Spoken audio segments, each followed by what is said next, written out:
할렐루야! CTS 시청자 여러분 안녕하세요. 저는 연하 3.1영성 원장 이에스더 목사입니다. 오늘은 사무엘상 17장 1절 이하의 말씀을 통해서 이스라엘을 모욕하는 거인이라는 주제로 함께 은혜를 나누려고 합니다. 아무리 믿음이 약해도 하나님을 모욕하는 자에게 무릎을 꿇을 수는 없지요. 왜냐하면 연약한 자들을 사용하여 악한 자들을 꺾게 하시는 분이 계시기 때문입니다. 그분이 바로 우리의 주가 되시는 그리스도십니다. 우리는 이 세상에서 힘의 대결로는 이길 수가 없지만 예수 그리스도를 힘입게 되면 반드시 이기게 됩니다. 첫째, 블레셋은 너무나도 강한 나라였기 때문에 이스라엘로서는 꺾을 수가 없었습니다. 블레셋 사람들은 이스라엘을 영원히 그들의 식민지로 만들려는 계략을 꾸미고 있었죠. 이런 위기를 직감한 이스라엘로서는 한 나라로 서기 위해 변화를 추구합니다. 그것이 바로 왕을 세우는 일이었습니다. 그렇다고 해서 왕만 뽑는다고 되는 것이 아니었고, 이제 사울이 이스라엘의 완전한 왕이 되려면 블레셋을 꺾어야만 했던 것입니다. 기회를 엿보던 블레셋 군대가 쳐들어왔는데 이스라엘 백성들은 어떻게 해서든지 나라를 세워야 되겠다는 마음으로 도망치지 않고 뭉쳐 있었습니다.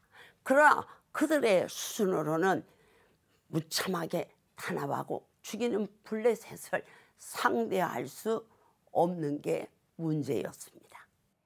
둘째, 이번에 블레셋은 과거 무차별한 진압식과 달리 거인을 등장시키는 전략을 썼습니다. 성경은 블레셋 사람들의 진영에서 싸움을 도두는 자가 왔다고 했지요. 그의 이름은 골리앗이고 가드 사람으로 키가 6규빗 1뺨, 즉 3m가 넘는 사람이라고 성경은 밝힙니다. 가드는 거인의 상징인 아낙 자손이 사는 곳으로, 골리앗은 거인의 피가 흐르는 곳에서 특별히 나타난 거인이라는 뜻입니다. 블레셋 사람들은 자신들의 세력을 과시하여 이스라엘이 스스로 얼마나 보잘것없는지 깨닫게 하여 항복을 받고자 골리앗을 앞세웠던 것입니다. 그가 쓴 투구와 입고 있는 갑옷과 무장한 내용을 듣기만 해도 이스라엘 백성들의 기가 꺾일 수밖에 없는 상황입니다. 셋째, 골리앗 장수는 서서 이스라엘 군대를 향하여 소리치기 시작했습니다. 골리앗이 하려는 목적은 하나님과 그의 백성들을 모욕하려는 것이었지요. 그는 이스라엘 백성들의 기만 죽인 것이 아니라 무지막지한 말로 욕을 내뱉습니다. 이렇게 해서 하나님의 백성들로 하여금 용기를 잃고 자포자기하도록 만들려는 것입니다. 이런 행동은 참소하는 자 사탄이 하는 짓과 동일합니다. 사탄은 없는 것을 마치 있는 것처럼 지어냅니다. 그리고 있는 것은 과대 포장하거나 자기 마음대로 해석해서 공격하려 덤벼듭니다.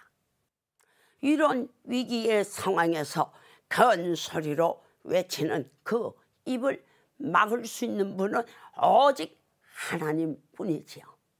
그러니까 하나님이 그 입을 틀어막으실 때까지는 실컷 그 욕을 들을 수밖에 없습니다.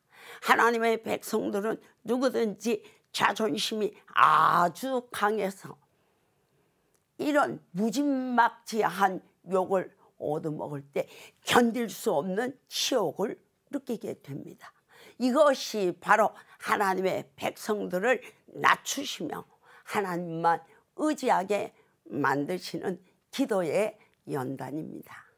CTS 시청자 여러분, 우리 모두 블레셋은 너무나도 강한 나라였으며 골리앗을 등장시키는 전략으로 하나님과 그의 백성들을 모욕하는 상황이지만 두려워할 것이 아니라 전적으로 하나님만 의지하여 승리하는 성도가 되시기를 주님의 이름으로 축원합니다.